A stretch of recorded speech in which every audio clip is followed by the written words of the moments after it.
A warm welcome to Rise and Shine. Sadly, around 43% of marriages in Australia end in divorce. In the final of a three-part series on family fabric, we look at how one young woman grew up in a broken home and how she's discovered steps towards healing, forgiveness and hope for the future. And now a happily married mother of three, Renee Bennett works closely with young people, has candidly written about her own insecurities and fears growing up and trying to help teenagers who have wounds that can have the potential to cause real family breakdown later too.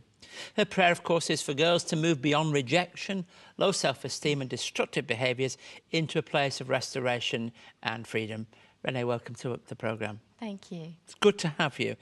Tell us, let's get right to the heart of it, because the reason you write is because you write out of an experience. Tell us about the day that your world changed. Well, I was only 3 years old, but even though I was young, I remember it very vividly. And my sister was 5, and my mum and dad sat us down at the dining table, and I remember my dad saying, you know, I don't love mum anymore, so I'm not going to be living here anymore. And I remember as a 3-year-old, I didn't quite understand what that entailed, and I don't remember anything between that time and when he left, but the day that he left, I do remember standing at the window with my sister, and obviously it was so short I couldn't see him in the car, but I remember the car reversing and I could hear the tyres on the gravel, and I just remember mostly my sister knocking on the window and saying, "Come back, Daddy, we still love you," and that was the beginning of a journey for me.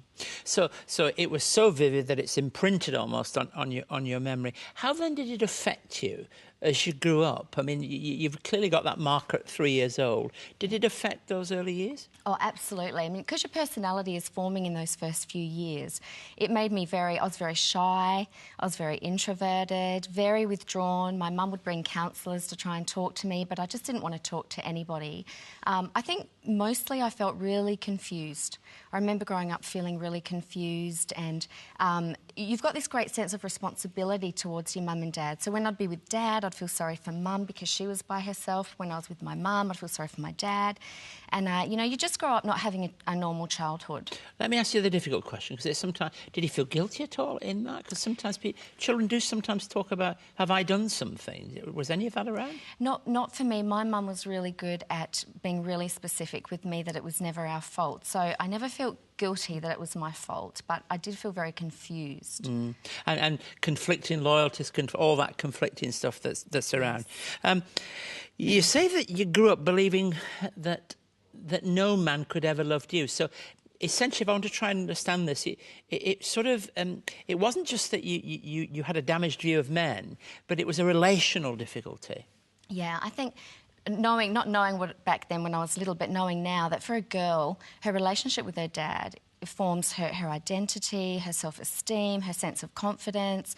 And because I didn't have that relationship with Dad, I was really deeply affected by that. So having been rejected by the most important person in my life, my father, I just didn't expect any other man to love me. So I remember many times saying to Mum, you know, does Dad love me? And he did, of course he did, and he still does. And my mum would say yes, but in my eyes as a child, I'd say, well, he didn't love me enough to stay, so why would anyone else? Do you think that for many girls that's not something that they necessarily out top understand, but it is important, that dad relationship? Oh, very much. And a lot of them have no idea why they grow up, get into their teenage years, and they start all of these destructive behaviours, not realising why they're behaving the way they are. And very often, and most of the time, it's because of that sense of rejection that they've had. Now, you yourself now are involved in trying to help girls in kind of the same situation or similar ones, because no two situations are exactly the same. Yes. And you say you really believe it's important in Australia and that we can, and I don't put too simplistic a view on this, we can change Australia one by helping people to have more confident relationships. Do you see all these issues played out when you're working with young girls? Oh, very, very much. I'm very passionate about changing Australia's statistics. Divorce rate, like you said at the start, is 43%. It's so high. and yet it's the thing that we tend to give the least resource to. And I really believe that with these young girls, as we begin to show them that there's a different way, there's actually a lady called Judith Walderstein who's done a 25-year study on the effects of divorce on children, and she actually says that it is very devastating and has a long-term effect. And the rates and chances go up if they come from those kind of homes? Depression rates increase, low self-esteem, eating disorders, substance abuse, early sexual activity, and of course their own marriages failing. All of those increase dramatically, and I believe that, you know, God came to give us life, and He is concerned about our young people and the way they're growing up, and there is an answer. And in situations where couples do break up, because we recognise life is life, they can have a more positive view on this and see that they both have a part to play here to ensure that the very least damage can be done. Yeah, absolutely. There is often, you know, irreparable differences between mothers and fathers, but I believe there are steps that we can take with our young people, particularly if both parents stay very involved, especially the father.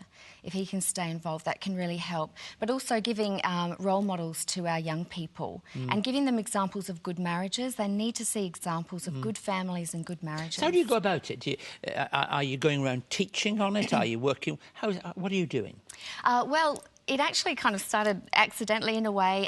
We've always worked with teenagers, and I just began, when we first moved to Brisbane, I began to see, you know, the main issue with teens is the way they're affected by family breakdown. So I wrote the book, and I do a lot of speaking, but the book has opened up a lot of doors. So I go to camps and conferences, youth groups, schools, a whole mixture of places. And the book has this lovely title, Broken Wing Butterfly. And the butterfly is such a positive image, isn't it, of coming from the chrysalis to new life, but brokenness. And what is it you're trying to say in that book? Well, the way that the title came about is because I just had a thought one day, butterflies' wings are really fragile. Can they be broken? And if so, what happens? And that's where the whole imagery came from. Butterflies actually can have broken wings, but they survive it, but their flight is compromised. And I just thought that's a beautiful imagery of what happens to young people from broken homes, that they've got a broken piece missing, but that they can go on to live beautiful And what about, we recognise that there's no easy, slick answers, and provided we don't get into that realm, recognising that brokenness does happen, how does the Christian faith interact with the way you think? Well, I think for me, you know, there's a lot of things out there where you can do your positive self-talk and all of this, but for me, it was going to God and really getting down on my knees and in real deep prayer where I just said, God, I don't know what to do with this broken heart. I don't know what to do with this brokenness, and that's what I hear with a lot of young people out there. They don't know what to do. And the promise is, you know, God's very practical in His Word. He talks about setting the lonely in families. He talks about being a father to the fatherless and holding on to Scripture like that. God will replace people that you've lost in your life. He'll bring other people around you, and giving that message to our young people, I think, is really important. And your family, how did you, in your own family, come about working this through? Well, my mum, she is a Christian, and she's always been really great with us, and lots of chatting and lots of talking. And you've got 3 beautiful children? Oh, my own children, yes. I've got my own 3 beautiful kids. I've been married for 13 years now. And I suppose, really, in a sense, you and your husband are kind of working through all of that in terms of what might be for them. Yeah, absolutely. I think because he knows the background I've come from, he knows how important it is to me to be able to have my children grow up with both of us present in their lives. Renee, thanks for being willing to come on the show, to go back into your own background, but also to show how we can all have a part in creating a more wholesome society. Renee's book is Broken Wing Butterfly. If you log on to our website and follow the TV link, you'll be able to find details about it there. We'll be back with you in just a moment.